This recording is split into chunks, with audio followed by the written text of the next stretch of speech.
Are you ready to turn heads? Luxury isn't just worn, it's experienced. Introducing Alaila Carroll style and new up-and-coming designer collection where exclusive shoes and bags for men and women meets your feet. How about you take a handbag and wear it in style, where each piece is personally designed by Alaila Carroll herself and handcrafted from the finest material in Italy. Leather, smooth like butter, bold, timeless, distinctly you. Step into true elegance and make your mark with Alaila Carroll style, where confidence meets craftsmanship. Visit Alaila Carroll style and experience the luxury of art that you wear. Hey everyone. In this episode, I want to talk about second date conversations that reveal character. This episode continues with structured dating framework, helping you move beyond first date impressions and start recognizing real character traits on the second date. Now, this is the part where you should start paying more attention to the person and the things that they are saying, what they're talking about, not just how they look. The first date, hey, we already know you're attracted to them. That's why you went out on the first date in the first place.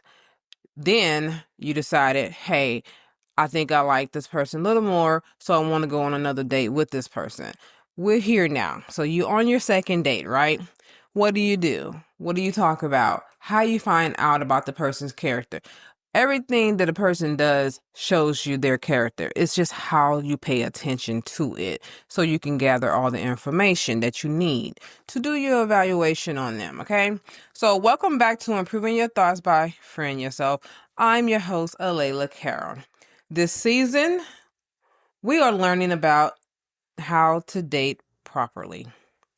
Not rushing, not ignoring warning signs, and not allowing charm to replace discernment, which that's something that most of us do. In the last episode, we talked about what to talk about on the first date.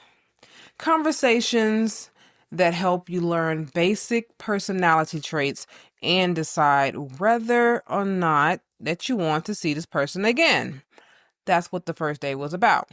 Now we're moving on to the second date. The second date has a slightly different purpose. The first date answered the question, do I enjoy talking with this person? The second date begins answering a deeper question. What kind of character does this person have? Character matters far more than charm. Charm attracts you. That's how they got you on the date in the first place.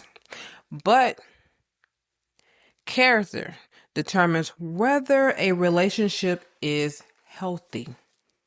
Today, we're going to talk about the purpose of the second date, conversations that reveal emotional maturity, questions that uncover values and integrity. And we're going to also talk about how to absorb accountability and self-awareness. Now, let's get into it. What is the purpose of the second date? By the time you reach your second date with the same person, you already know a few basic things. Yeah. You enjoy their conversation the first time that y'all went out? The person was respectful to you? They have to be in order for you to go on another date. If they was disrespectful to you on the first date and you end up going on the second date, shame on you. Do not give a person that second chance. They had already showed you their character in that moment, okay? So let's not excuse it. Don't allow them to excuse it either by saying, oh, it was just a bad moment. I was caught off guard. No, that is the person. They just showed you a glimpse of who they really are. If you want to deal with that kind of situation, then you go right on ahead. But I'm going to tell you, I'm here to help those who don't want to go through the chaos in relationships very early on and then continue until you break up. And then you have these toxic relationships and you're going back and forth, back and forth.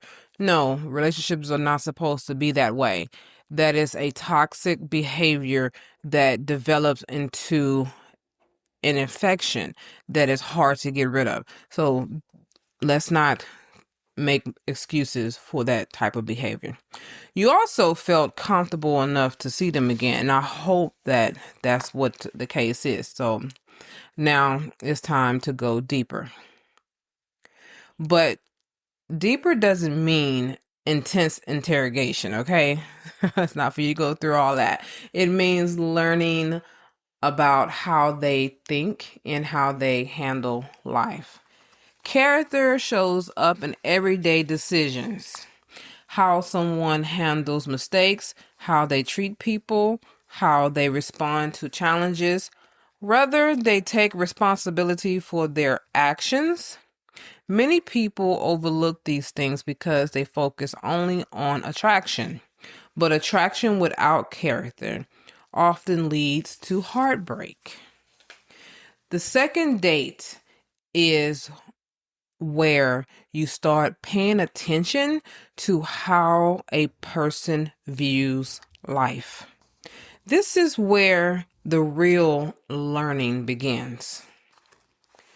Conversations about life experiences. This is what you're going to do when you go on your second date.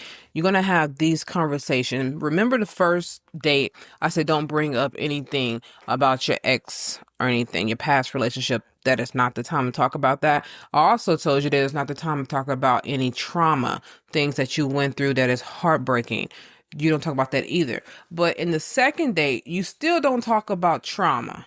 But you are going to talk a little bit about some past relationships because now you're going to get a chance to view this person in a different light on how they are. Do they take accountability for their own actions? Because in a relationship, it takes two people to make their relationship work and also to break their relationship.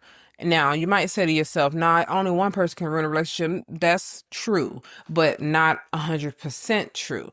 You have another percentage in there where the other party plays a factor too.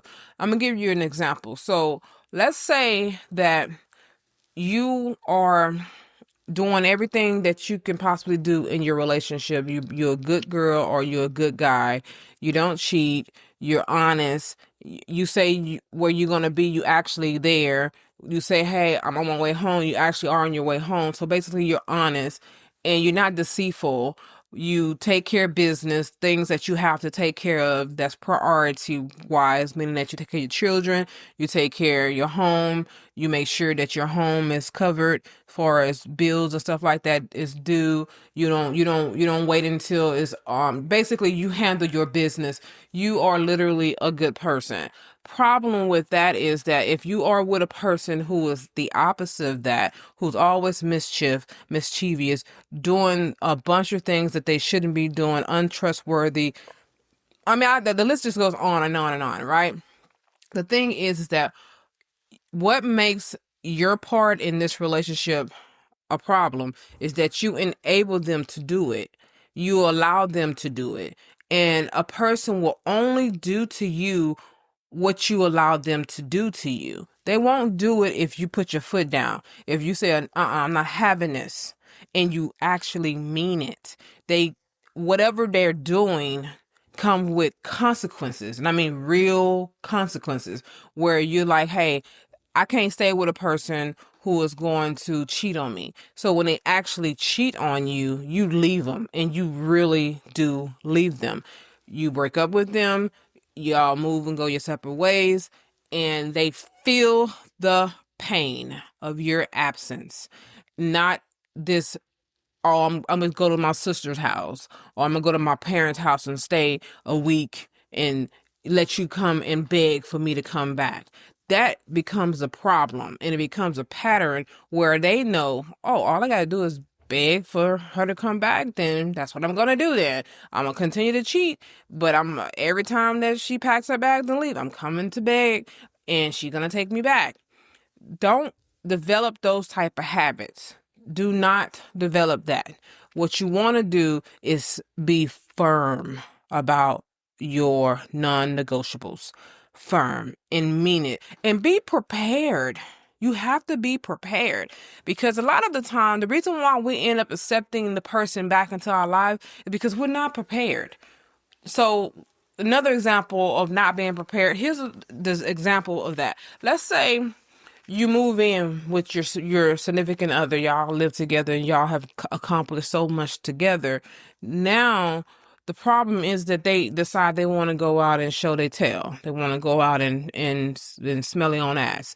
Basically, they doing the most, and you find out about it, and you're like, that's a non-negotiable for me, is you out here holding around. I can't be with you. But the problem is that you're not ready to let them go, because they are the breadwinner of the house. They the one who pay all the bills. They the one who makes sure that you're eating. Don't put yourself in that type of situation. Don't be vulnerable like that. Always have a way out. Always. Always have yourself set up in a situation where if you need to leave, you are able to do that. If you have to, please keep a job. Don't be like, well, I don't have to work. My man pay all the. Don't do that. I know how that is. I've been there. My first husband, he paid all the bills, but he also controlled the money. So when I did get a job, he tried to make me lose that job. And it was horrible when it came down to me not being able to have what I needed when I want what I want. I did hair. I want my hair done. Can't go and get the hair that I want. I got to ask him for money. Can you give me $300 so I can go and get some stuff to do my hair with? Wow, you look good like that. I like your hair like that. I shouldn't have to negotiate my hair when I've been doing my hair since I was 9. These are the things I'm talking about. Don't put yourself in a situation where you are 100% depending upon your partner. Don't do it. You are setting yourself up for failure, and you will have to take them back every time they cheat on you, every time they call you out your name, every time they're disrespecting you, every time they decide they want to start abusing you. Now, abuse is not just physical, it's also emotional, which that to me is one of the worst kind, because you have to live with those scars for years on end. And even though the person can be gone out of your life, you still feel the effects of that person, the words that they use, and the things that they've done to you. And you carry that inside until you get some healing. You don't do yourself like that. So what I'm trying to get you to understand is always be prepared. Prepared to be on your own without this person with you. Then, and only then, you will be able to walk away from a situation that is not suitable for you. And basically, it is one of the situation where you figure out, hey, this is one of my non-negotiables. I can't do it. I will not do it. And that also will make a person wise up and learn to respect you and know that they can't treat you no any kind of way. Then they sometimes, not all the time, but sometimes the person will get their act together when you mean business and stand on business and walk away from them, and they feel the absence of you.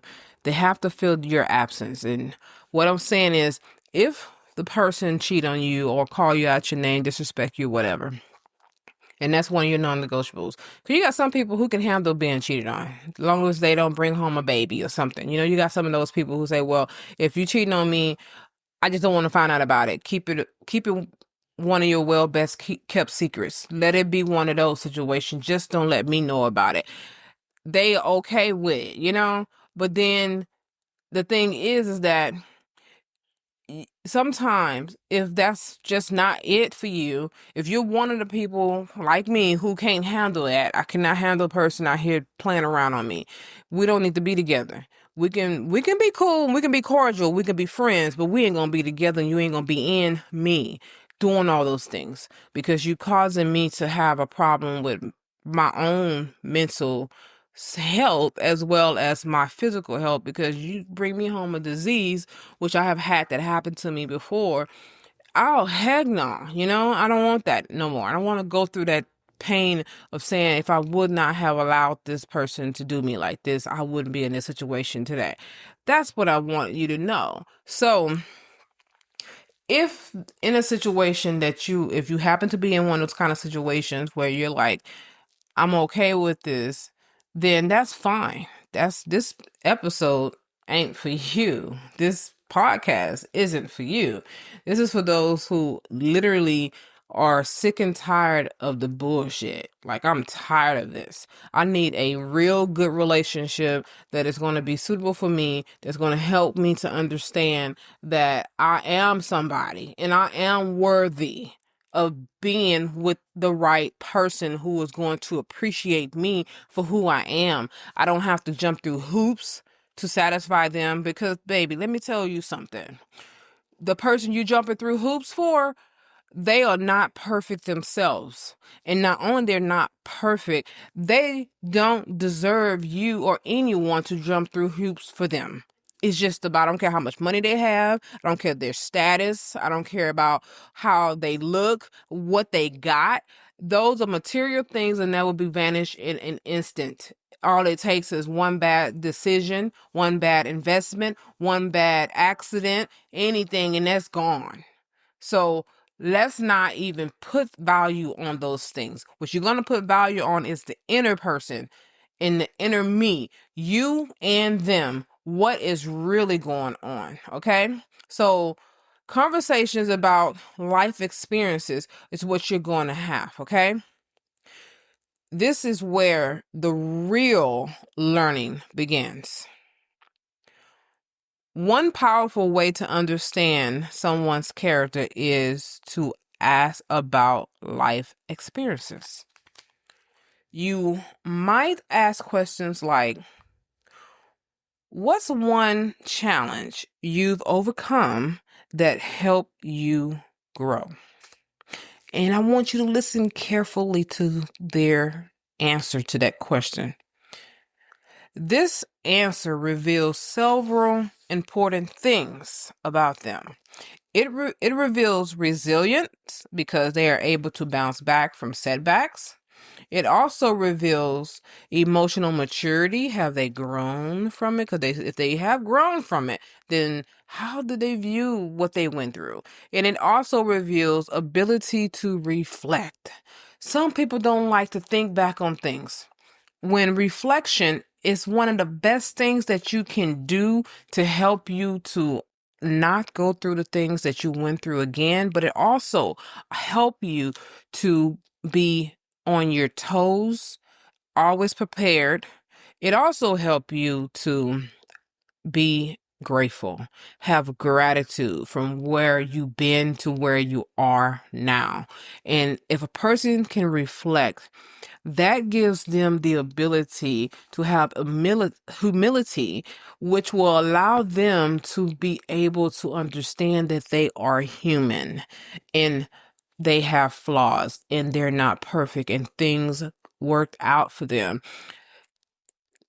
And although some of these things might be like, hey, I don't know if I really know if this person is giving me some real situation or whatever, it's okay. What you're doing is listening to what they're saying, okay? A thoughtful answer might sound like something like this. A few years ago, I struggled with balancing work and personal life. It forced me to rethink my priorities, and I did. So I was able to figure out what was more important to me and what I needed to focus more on. And it gave me the opportunity to take off from work a little bit earlier instead of staying at work all day long. It was one of the best things that ever happened to me because now I'm able to enjoy my life. That's pretty good. This kind of response shows self-awareness, but sometimes people respond with blame. So, for example, this is another way that you can figure out if this person is self-aware or if they are pointing the blame on other people. In this example, let's say they respond this way. Everything that went wrong in my life was because of other people. When someone blames everyone else for their problems, that is a signal of lack of accountability. Yeah, accountability is one of the strongest predictor of a healthy relationship. That is the way you can know if you're able to really be with this person, if they know how to hold themselves accountable. I've heard so many people talk about their spouse and they will say things. I'm talking about people who are in toxic relationships and people who are in unhealthy relationships. So you got toxic relationship and unhealthy. What's the difference between the two?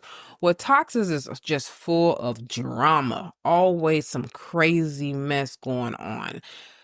Unhealthy don't always have to be about full of drama. Sometimes it can seem subtle. Things can be subtle, but still not good for your mental. You know, that's what I'm saying. That's the difference, okay? And I have heard people say things about their spouse, like she never take accountability for herself. She's always never wrong. She always blaming other people. I'm always the one at fault. Every time something go wrong, I'm the one to blame. Or I have heard people say as well, I'm quick to take the blame. But when she does wrong, she can't admit that she's wrong. She will not even try. We'll be back after a quick break. If you haven't already, check out my luxury shoe and bag collection, Alaila Carroll style. Each piece is personally designed by me and handcrafted from genuine Italian leather. Whether you're dressing up or keeping it casual, these pieces were made to help you walk with confidence. Because real style starts from how you feel. Go to AlailaCarrollStyle.com and experience these bold, timeless, and completely all you. Check it out. You might find something you like. That used to be cute for some people, but it's actually unhealthy. It's not cute because if you cannot see yourself and literally pay attention to your own actions and listen to the words that come out of your mouth because they form in your mind first before they actually make sound, before they echo out of your mouth. So you're telling me that you can't hear yourself. You're that blind and that deaf to see and hear you. That is not healthy. That is a person who is refusing to live in reality. And that's why their relationship will never be healthy. So, conversations about personal values is what you also want to have. So, we already talked about the other one. we talked about the talking about conversations about life experiences. So now we're going to move on to the next conversation you want to have. You want to have conversation about personal values, or what is it that this person actually value in their life, and does they value line up with yours? This is very important, because if not, if y'all are unequally yoked, this is where the equally yoked come in at. If you two have two different values in life, how can two walk together unless they agree?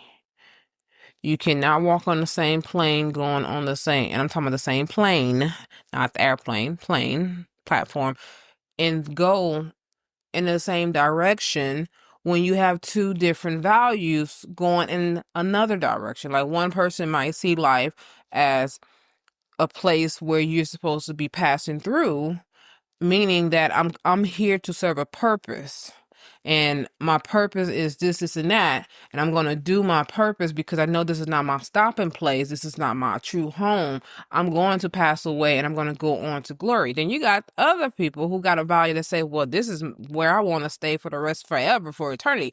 I don't want to die. I don't never want to die. I want to be here forever. And they don't have value of seeing the afterlife. Well, no matter who have what, the thing is that, are y'all two agreeing? Do y'all see it the way each other see it? That's why you got to pay attention to this part. The second date is also a good time to gently explore personal values. Values guide how people make decisions in their lives. Without shared values, relationships often struggle long term. You might ask questions like, what qualities do you admire in other people? I want you to listen very carefully to their answers, because if it's vague, like, oh, I like a girl who got a big butt, that is not a quality to value. That is not a value. That is a person who is cynical and need some growth. Do not continue with your next date. They need some time to grow, because you're going to do, that's immaturity. That's just what it is. But if you hear something similar to, okay, let's say their answers reveal that they want respect. For example, if they say honesty and loyalty, okay, we say these things all the time, especially us ladies. We'll write a list. I want a man who's honest, want a man who's loyal, I want a man who's faithful, I want a man who's stable, I want a man who's going to take care of me, I want a man who's going to provide, I want a man who's going to let me be myself. I mean, we got all these lists of things, right? But if a person says honesty and loyalty, especially if it's a guy who's saying these things, I want you to dig deeper into that. Dig deeper. All right? Because that tells you something important. So I want you to dive deep enough into what kind of response is that? Because it could be only one-sided. And that happens so often in relationships. You might want to make sure that they give out. I ain't even say might. You need to make sure that they give out what they are asking you for. You want honesty? Are you honest? Are you an honest person? Okay? And of course, they're going to probably say, yeah, I am. You cannot take their word for it. You have to experience it. That's how you would know if this person is actually the way they are asking you for. Loyalty? No, you can't ask that question either. Are you loyal too? You want loyalty? Are you loyal? You can ask, but it's not going to give you the answer that you need. That takes experience. You have to experience these things to know. So the best thing to do is pay attention to how they are with other people. And that will give you an opportunity to see, oh, this person keep their word. Because if they told their best friend they're going to come to their child's birthday party and they actually do, okay, all right, that's a good sign. Now, let's say they tell their best friend, hey, I'm going to come to the birthday party. You heard them say it. Hey, I'm gonna go to my best friend's birthday party. Okay, then the date of the birthday party shows up and you happen to be with them or you're not with them and you ask them, hey, did you go to the birthday party? They made up an excuse. Well, I didn't really feel like going to that party, so I just told him I wasn't gonna go. Well, you're not honest and you're not loyal because you told them that you was gonna go and they actually wanted you there, expected you to be there. Now, if you had an issue that came up, that's different, but you literally said you didn't feel like going, and that's why you didn't go. That is a good sign that they don't practice what they're preaching. They're not doing what they're asking you for. All right? Those are the ways you can find out. So, you could also ask another question. Here's another question I want you to ask them. So let's get down to the values, all right? What does a healthy relationship look like to you? That's what you ask them. This question reveals expectations. Some people will say trust, communication, and mutual respect. How easy and cheesy can that be? Others might focus only on attraction or excitement. I like adventure, saying I want to go out. I want to go travel. I want to do all these things. Okay. A healthy relationship requires more than chemistry. Okay. They require shared principles. Every relationship must have principles. You must have a baseline that you go by. What are your principles? So even God has principles. So if God has principles for us, you should have principles for your partner, for your mate, just as well as your household and your kids, okay? Not rules, principles. See, rules is don't run a red light. Okay, yeah, some people can do it and then nothing happens, but then eventually something will happen if they do it at the wrong time. But principles are, if you break this principle, something's going to happen guaranteed, no matter what. It's just going to happen. So what other shared principles do y'all have in life? Another helpful answer is, what's something you're working on improving in your life? That is a good question there. Ask them that question. What's something you're working on improving in your life? That can be something like, I'm learning to listen more because I have a tendency of cutting people off mid-sentence. I don't let them finish their sentence. They're talking and I have a thought going on and I want to get it out, so I don't let them complete what they're talking about. So I cut them off. And then if they say something like that, and then they end up saying something like, well, I'm aware of that I do that. That's a good value. That's good. That's a good character trait too, because they know they do these things. So you don't have to fuss with them about them doing these things. So for instance, from my husband, he does that. That's why I brought it up. He will cut you off in a mid-sentence and won't let you finish. A lot of us do that. My mom does that. I have known to do it. But over the past few years, I would say 7 years, I've been working on not doing that. And 7 years is a long time. But what it is that it's a habit that we form throughout life, especially as being kids. When you are being chastised and you want to talk and your parents won't let you talk, or you want to get it out and you end up cutting them off, and then it's like, what, you talking back to me? And it's like, no, man, no, sir, I'm not talking back. And you really want to get out what you want to say. So now that you're grown, you just blurt it out and you cut them off. That's why it developed the way it does. So what I do, and I've been practicing, is to just let them finish and think in my mind before I forget what I want to say, what I'm actually wanting to say to them.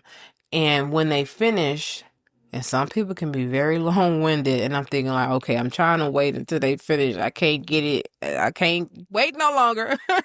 So I would end up being like, okay, like, I don't mean to cut you off, but I would like to say something. Let me say this, and then I can get it in. So if you can just say to them, hey, I don't want to cut you off. I just want to say something real quick. That's a good way to get in without cutting them completely off and not hearing what they're saying. So if a person that you're dating says something similar to that or whatever, that they're actually working on that, that's good. Okay. Emotionally mature people are comfortable acknowledging growth areas. People who believe they have nothing to improve may struggle with humility. And humility is one of the things that God honors. He wants us to come to him in humility. That's why when you come to him, you ask for forgiveness of your sins first. Before you start asking for all these things and you want to pray, you pray and ask God to forgive you because you know you ain't right. So we all fall short from the glory of God. So in order for us to be glorified to him, purify yourself by coming to him with humility. Well, that's the thing about a person who say they don't have nothing to improve. Every person has something about them that needs to be worked on. Whether they know it or not, they should know something about themselves. If they're grown, if they are 20 years old, that should be something. 20 and older should know there's something about themselves that needs to be worked on.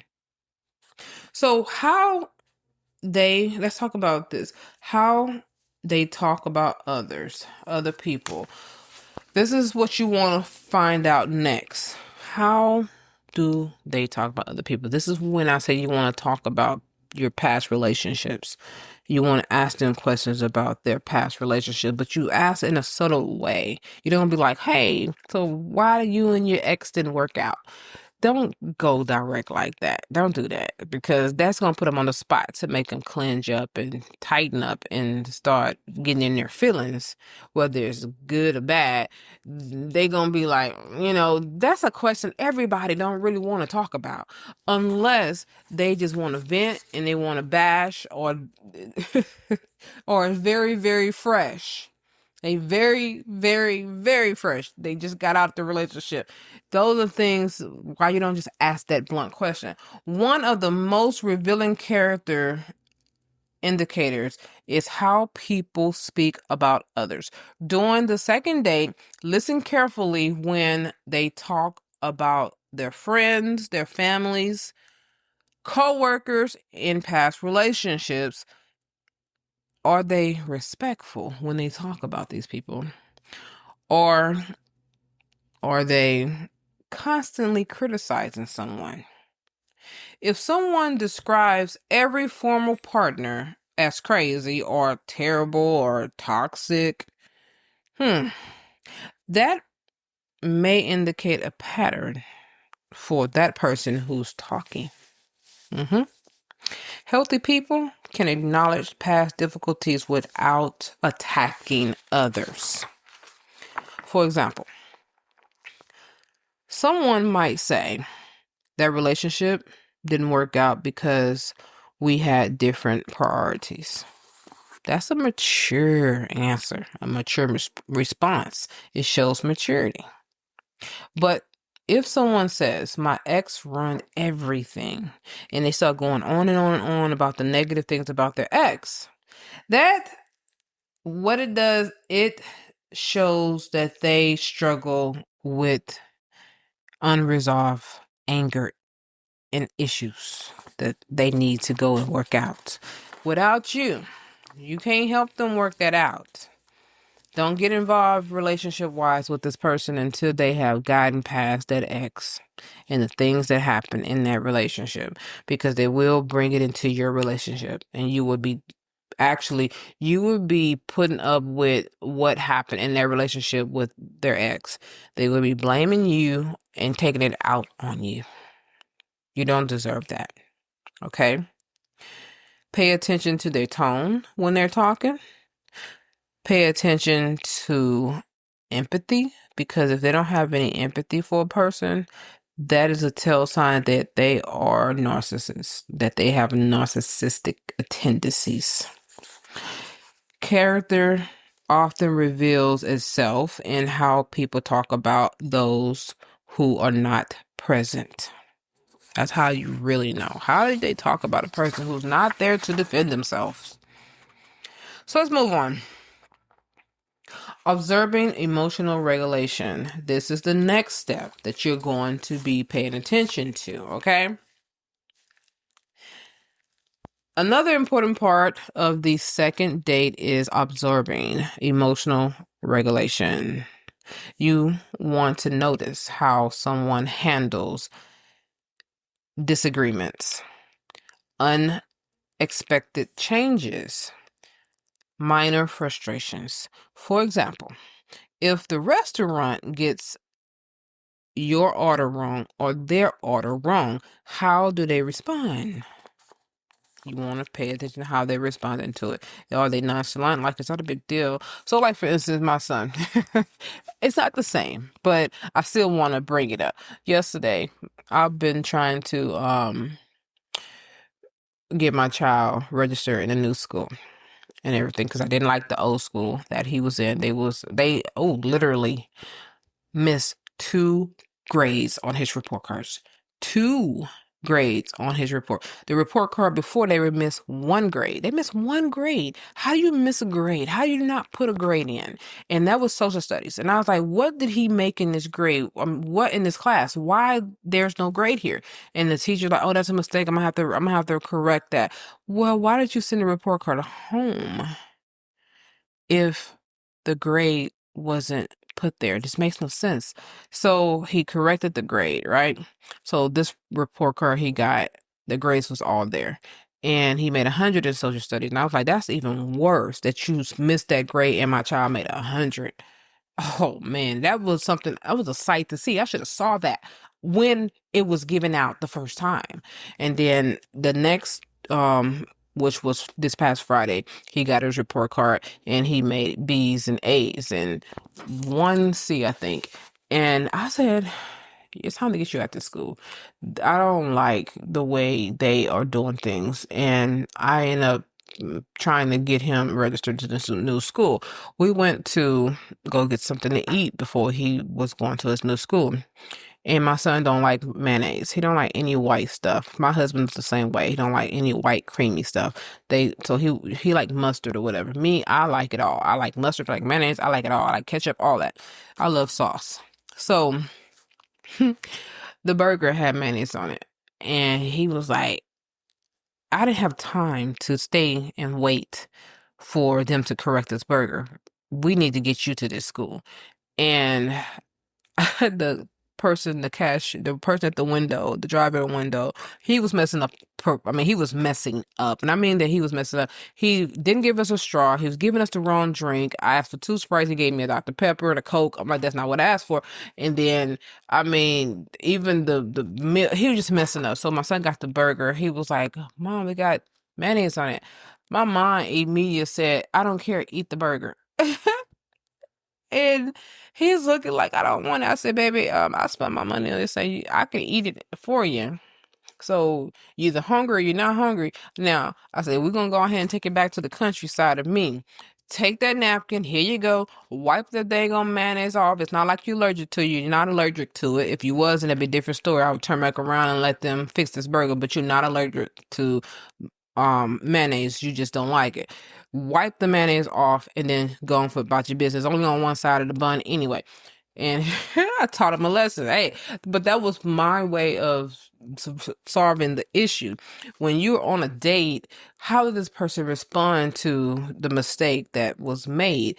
You want to pay attention to that. So do they become angry in something so small or whatever? Can you mess up on the order? Or do they stay calm? Because I normally will stay calm in a situation, but sometimes when you just on the go, that's different. And you want to pay attention to how a person actually is in those moments when they're on the go, when they are rushing oh, that rushing thing, people tend to just say things out loud, and that can give you some glimpse and insight on who they are as well. Emotional stability is one of the most important qualities in a long-term partner. That's the reason why you want to pay attention to all these things. In the beginning of a relationship, it's the most important part of a relationship because you're literally figuring out, do I want this person in my life? Relationships naturally includes challenges. You're going to have them. A person who cannot manage their own emotions during small inconvenience may struggle during larger problems, okay? Healthy partners communicate calmly. They ain't yelling and screaming and all frustrated and making things all wild and worse. They express feelings without attacking other people. And they remain responsible and respectful even when they are frustrated. Person can't use "I was frustrated" as an excuse to disrespect you. All right? Never let that be. So when when the second date is over with, what are we going to do after it's over with? Reflection after the first date. After the second date, we're on the second date. I keep saying the first date. After the second date, you want to go home, or you want to, wherever you are, you're no longer with this person that you on your date with. You want to take time to reflect. You're going to ask yourself these questions. Did this person show self-awareness? So these are the questions that you had already asked them, so you got the answer. Did they show self-awareness? Do they take responsibility for their choices? Are they holding themselves accountable for the things that they've done, things that happened to them? Okay.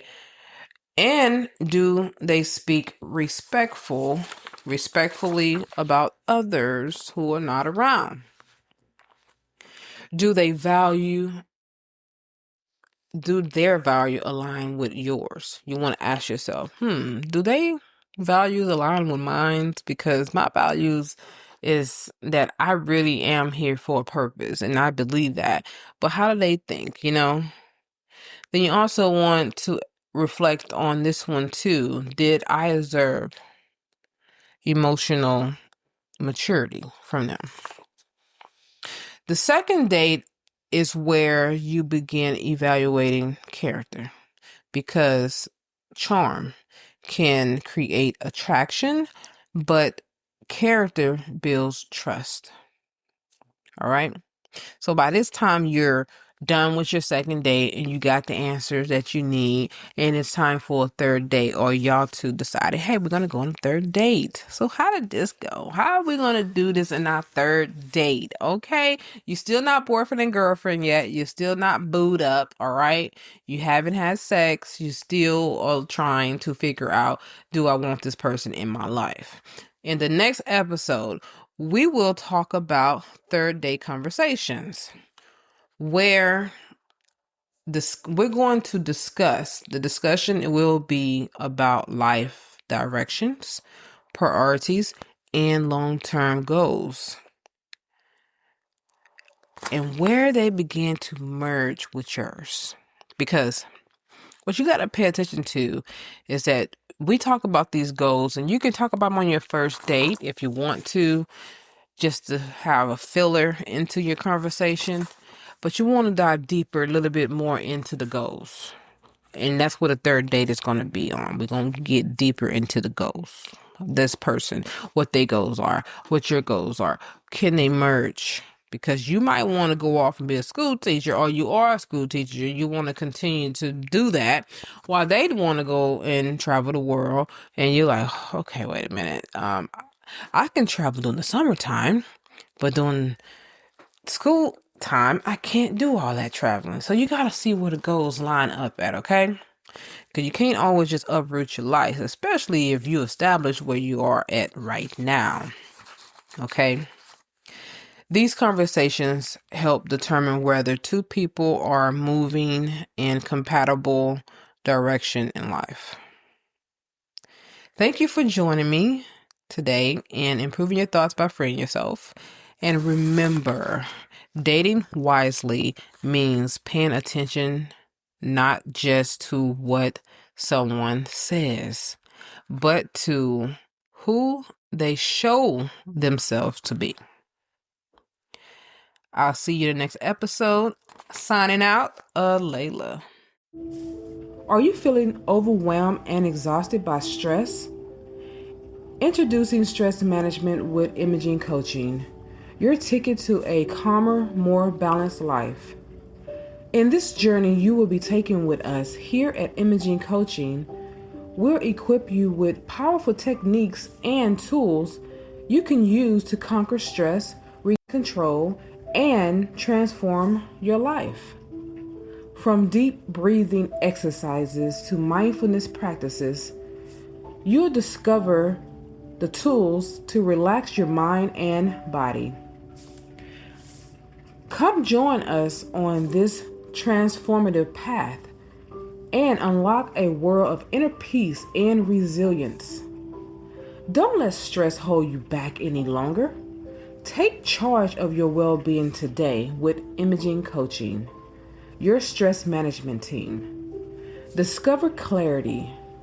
Defeat stress through Imaging Coaching at imagingcoaching.com, at imagingcoaching.com, at imagingcoaching.com, at imagingcoaching.com.